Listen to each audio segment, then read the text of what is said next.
Hey, everybody, welcome. Thanks for joining us. Those of you who are joining us out at our Ashley Park campus, we're glad you're here. And those of you watching online, thanks for being here with us. We are in week 3 of a series where we're just basically walking step by step through the life of Jesus. We're looking at some of the most significant moments, significant events that happened in Jesus' life from the moment that he stepped onto the pages of history all the way up until his death and, of course, his resurrection, which we will all be celebrating here together on Easter Sunday. So we're really glad that you've joined in with us to be a part of this series. And I want to start, before we get into today's moment that we're looking at from the life of Jesus, I want to talk to you a little bit about why I think this series is so important and why I think it will be so helpful to all of us here, no matter who you are joining in. First of all, let me say this. If you consider yourself to be a Christian, you're someone who follows Jesus, here's why I think this series is going to be helpful to you, and I include myself in on this. So many times as Jesus followers, we wind up allowing other things to cloud our relationship with Jesus or our following of Jesus. And here's what I mean by that. A lot of times we let things get in the way, things that are just sort of like, well, just side issues. We get things all intermingled in our relationship with Jesus, things like politics and things like morality. And I'm not saying there's anything wrong with any of those things by themselves, but oftentimes they can cloud our view of who Jesus is and what Christianity is all about. And I think if you'll give yourself to this series and you'll walk with us through the life and the teachings of Jesus, I think Jesus' life and teachings really do start to clear a lot of that stuff up. And I think that's good news if you're a Christian. I think that's good news for all of us. But maybe you'd say, I'm not a Christian, or maybe you're still even skeptical of Christianity, or maybe along the way some Christian or maybe some church that you've been to in the past, maybe they clouded up faith for you, or they made it really difficult for you to buy into the whole thing.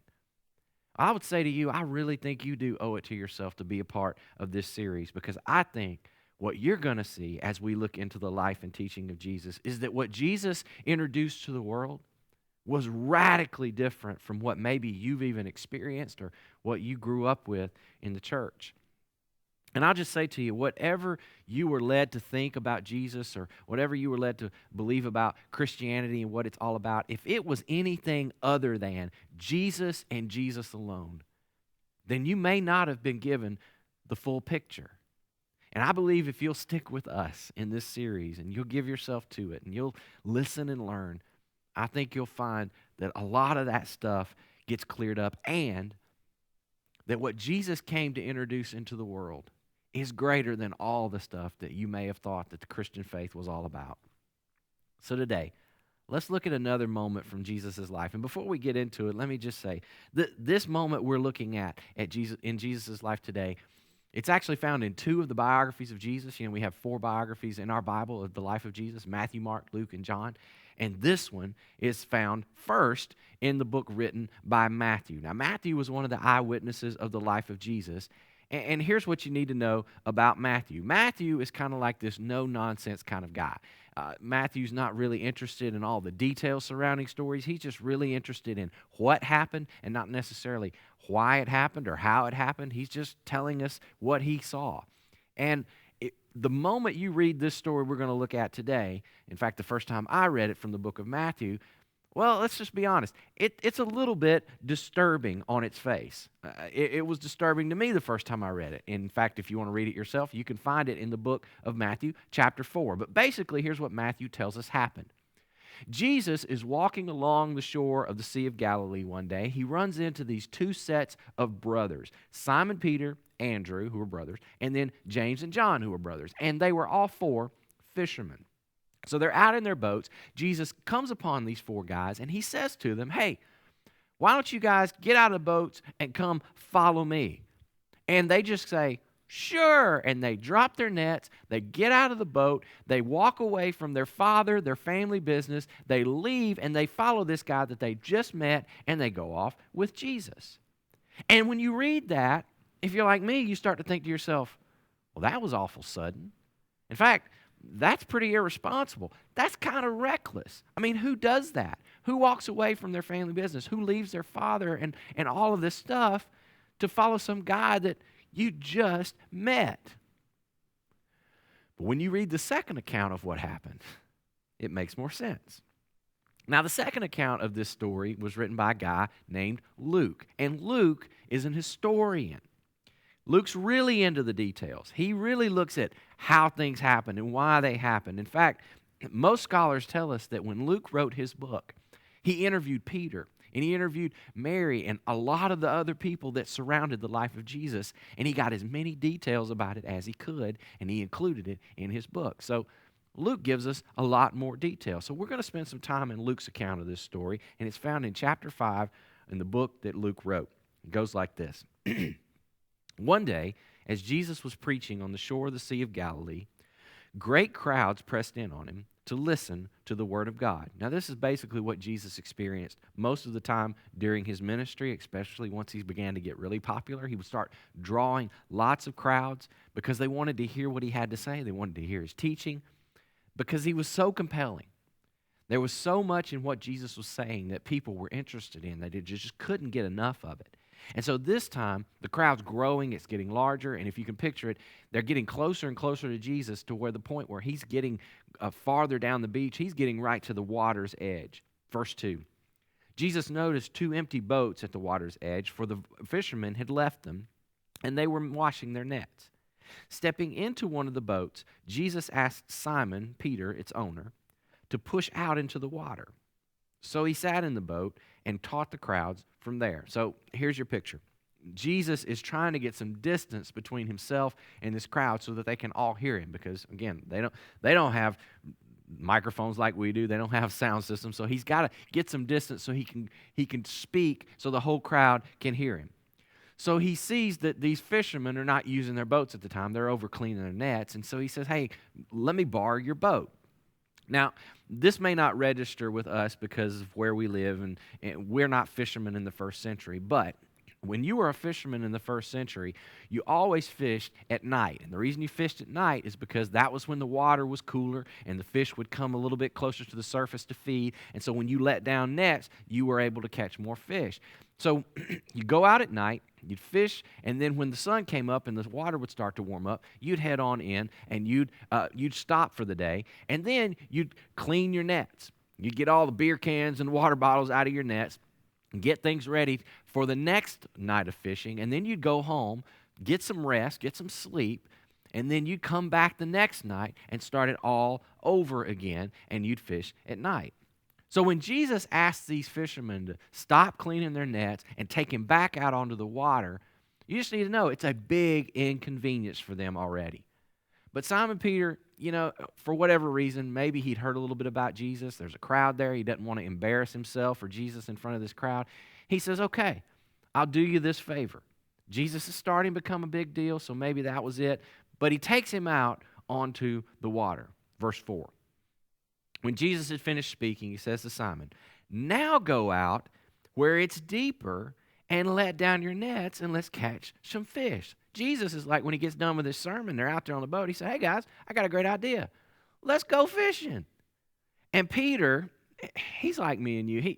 He doesn't want to embarrass Jesus in front of people. He doesn't want to cut him down or make him feel like he doesn't know what he's talking about. He doesn't want to be rude. So he says to Jesus, he goes, Master, which is a sign of respect. It means teacher. He says, I get you're a smart dude.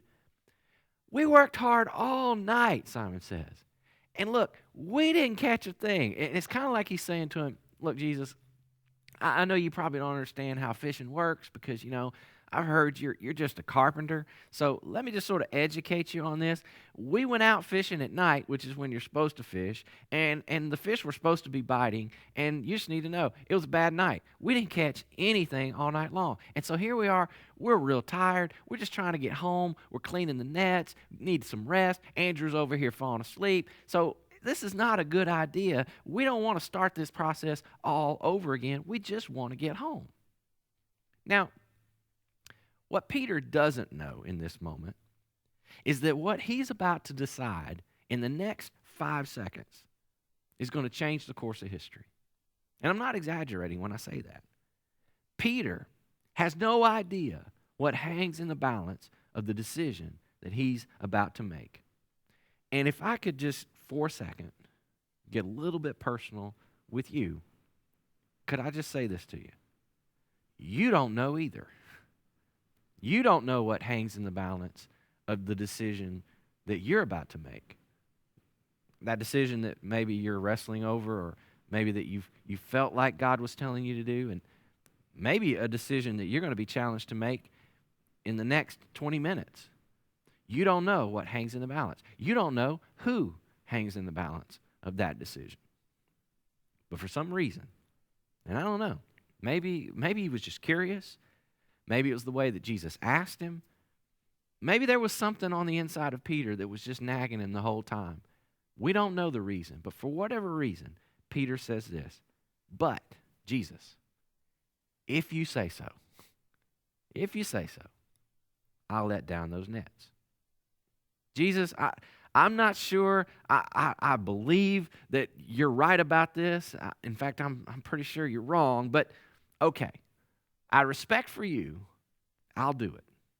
Now, I want you to hang on to that thought just for a second, because we're going to come back to that. But Peter and his companions, they decide, okay, we'll do Jesus' favor. We'll do what he asks us to do. So they head back out into the water. They drop down their nets, and they see if they can catch some fish. But they expected to get what they got all night long last night. Nothing. Verse 6. This time, their nets were so full of fish, they began to tear. A shout for help brought their partners in the other boat, and soon both boats were filled with fish on the verge of sinking.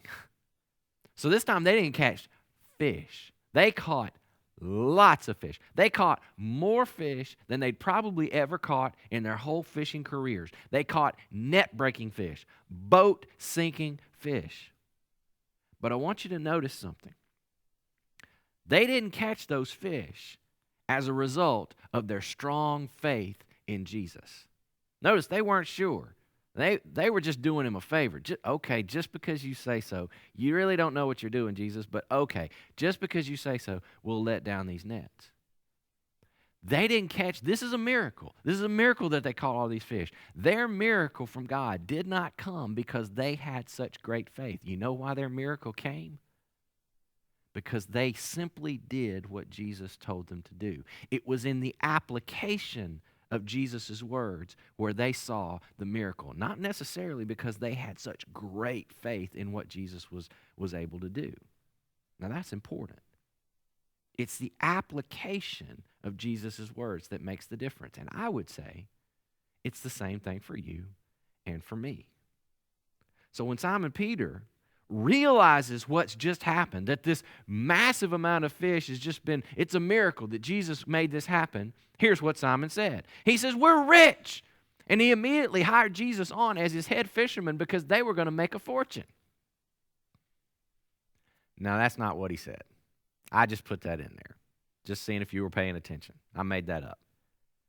And the reason I did that is because that's what you would expect Peter's reaction to be. You would expect him to be joyful and excited and so overwhelmed by this great catch of fish. But that's not what Peter felt. See, Peter didn't think he just won the lottery. No. He had a different reaction. When Simon Peter realized what had happened, he fell to his knees before Jesus. And he said, "Oh, Lord." Now notice that right there. That's a new title. See, before Peter called him master, teacher, a sign of respect. You're a smart guy. You've got some good things to say. Probably worth listening to. Probably worth taking your advice. But now, after what Peter just saw, he's not master or teacher anymore. This time he's Lord. And that word Lord, it means you're in charge. Whatever you say goes. See, now he knows that Jesus isn't just wise. He's not just a smart teacher. Jesus controls nature.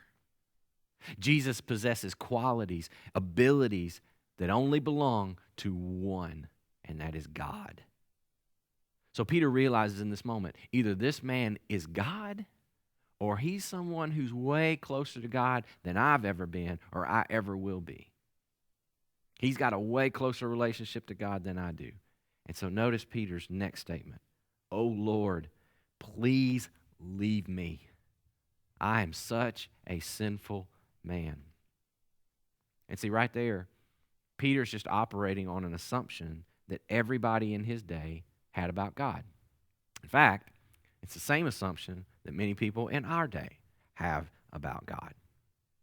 Everything Peter had been taught his entire life, and maybe everything you've been taught about God for your entire life, tells you God distances himself from sinners, that God is disgusted, God is angry, and unless and until you pull yourself out of your sin and your mess, until you shape up, until you clean up, until you straighten up, God doesn't want anything to do with you.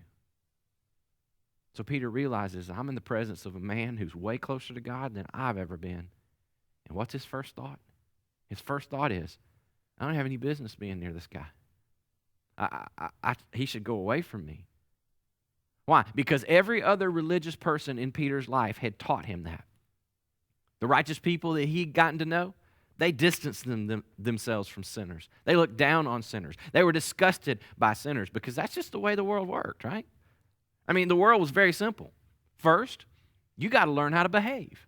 You got to straighten your life up. You got to learn how to follow the rules. And once you learn how to behave, then you got to learn how to believe. You got to get your thoughts right. You got to get your beliefs right. You got to get every opinion right about God and about the world. And once you get those things figured out, it's then and only then that God will declare, okay, you belong in my family. You belong and you can be close to me. And that's when God draws near. God doesn't draw near to sinners. He draws near to the people who behave right, who believe right. Those are the ones who belong to God. But I hope what you're seeing, and I hope what you'll see this entire journey through the life of Jesus, is that being a sinner does not disqualify you from following Jesus. It's actually a prerequisite. In fact, I'll go this far. Being an unbeliever doesn't disqualify you from following Jesus either. Because see, when Jesus came to these fishermen, when he offered them this invitation to come and follow him, they were not believers yet. In fact, by the time that it's all over, by the time Jesus is crucified and placed in that tomb, every one of his followers would unfollow and unbelieve. And that still didn't disqualify them from being near Jesus. See, what Jesus was introducing into the world in this moment, it was something brand new. They'd never even conceived of this before because all they'd ever heard their whole lives was sinners have no place in God's family. Sinners are left outside. You got to keep the commandments. You got to get the sacrifices and bring them to the temple. You got to be good. You got to be holy. You got to be just like all the religious leaders who were up there with God. And then, and only then, maybe you'll be good enough for God to accept you. That's why when Peter realizes who he's in the boat with, he's scared out of his mind. And he says, go away from me. This is not right. You shouldn't be close to me. I know who I am. I know what I've done. And I have no business being around you. And it wasn't just Peter. It was all the other fishermen as well. Look at what it says in verse 9. Peter was awestruck by the number of fish that they had caught, as were the others with him, his partners, James and John, the sons of Zebedee. They were all amazed. So you could kind of say they were all in the same boat. Sorry, lame attempt at humor, but they were. Literally and spiritually. They're all in the same boat. And I don't know exactly what Peter and Andrew and James and John thought was going to happen in that moment, but I guarantee you they were not expecting to hear what Jesus said to them next. Jesus replies to Simon, "Don't be afraid." I love that. Because I think it's so interesting. You read through the life of Jesus. Just take some time. And what you'll find is every time a person comes into the presence of Jesus and their first reaction is fear, Jesus always responds with those words. He always says the same thing. Don't be afraid. Look, I know what you think about God. I know what you've been taught to think about him. And I know what you believe is true about him. But You don't need to be afraid. There's no reason to be afraid. I'm not angry with you. I'm not disgusted with you. I'm not here to condemn you. I'm not here to punish you. I'm not here to cast you out from the presence of God. I'm coming near. You don't have to be afraid. In fact, Jesus would say, I have something for you. And for those fishermen that day, Jesus had something for them. It's the same thing that I believe he has for you. It was an invitation. Jesus replies to Simon, don't be afraid, but from now on, you're going to be fishing for people. No more late nights, Peter. No more cleaning the nets, no more seasickness, no more fish to haul in. From now on, Peter, you stick with me. You just hang out with me, and we'll take this message of who God is and what he feels about people, and we're going to share it with every single person we come in contact with. Doesn't matter how good they are, how bad they are, how religious they are, how skeptical they all are going to receive this good news. God is not against you. God is for you. He is with you. He became one of you just to prove it to you. And if you think this little trick I just did with these fish is something, Peter, you ain't seen nothing yet. So as soon as they landed, they left everything and they followed Jesus. And who wouldn't? Who wouldn't have followed him at that point? I mean, they just got a glimpse of God that they never even imagined. That the God who knew exactly who they were, the God who knew exactly what they'd done, the God who knew the language that they used, because remember, they're sailors. They probably cussed like sailors. The God who knew everything about them wasn't mad at them, wasn't disgusted with them, wasn't frustrated with them, wasn't distancing himself, wasn't eager to destroy them or to throw them out of his presence. No, this God had come into their boat. He wanted to be near them, and he was inviting them to even come closer because he had a purpose for them. And above all else, he loved them. He loved them right where they were, whether they had ever loved him back or not, whether they believed him or not, whether they stayed fishermen or that they started following him. God still loved them, and he just was going to keep on loving them. And that thought for them was just so good. They had to go with him. They had to follow him. They had to drop the nets, leave Dad, and just go with him. Even though they may not have even believed who he was yet. They wanted it to be true. Now I know what you're thinking. You're thinking, wait a minute. They didn't believe? These are the disciples we're talking about. This is Peter. This is John. Of course they believed that Jesus was the Son of God right from the beginning, didn't they? Didn't they have unshakable faith? Not really. I mean, fast forward just a few years from this, and they've spent years with Jesus. They'd seen him do miracles, even bigger stuff than the fish. And one day Jesus comes to his disciples and he says, hey guys, what's the word on the street about me? What do you think about me? Who am I? And they start kind of going back and forth, and all the guys are like, well, you know, a lot of people say you're a prophet, and a lot of people say you're a reincarnated holy man and all this stuff. And Jesus says, no, but what do you think? And they all kind of get silent. And Peter finally does speak up. He says, well, I think you're the Son of God. And you think, well, okay, now Peter's got it, right? He's rock solid. Fast forward a little while longer, and Jesus is arrested. He's put on trial. Public opinion starts to turn from Jesus. He's not quite so popular anymore. Peter runs the other way. Someone comes up to Peter and says, hey, didn't I see you hanging out with Jesus for the past few years? And he goes, no, not me. I don't even know him. And then Jesus is crucified, and he's buried in the tomb. And Peter and John and Andrew, all four of those fishermen, they go back to the boat, and they start fishing again. They unfollow. They unbelieve. Why? Because who wants to follow a dead man? I mean, there's no reason. It's over.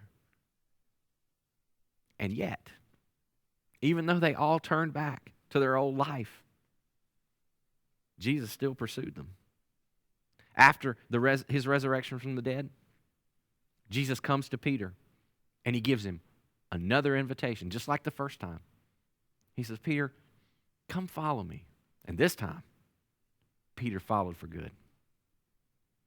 And now the reason I bring all of those things up is because I believe that maybe some of you here today are right in that place.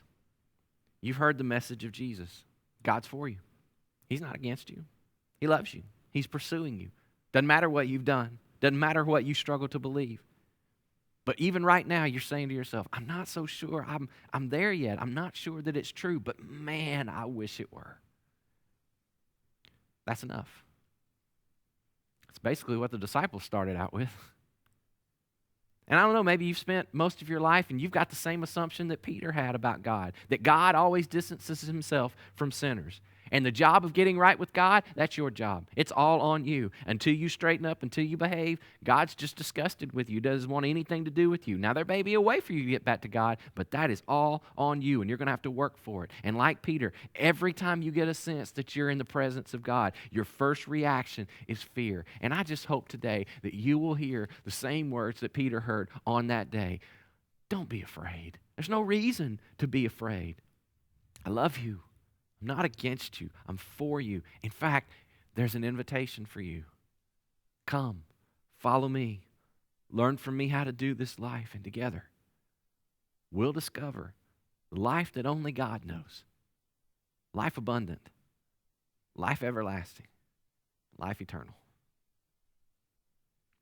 So from wherever you stand right now, I'm telling you, you can point your feet toward Jesus, and you can start to move in his direction.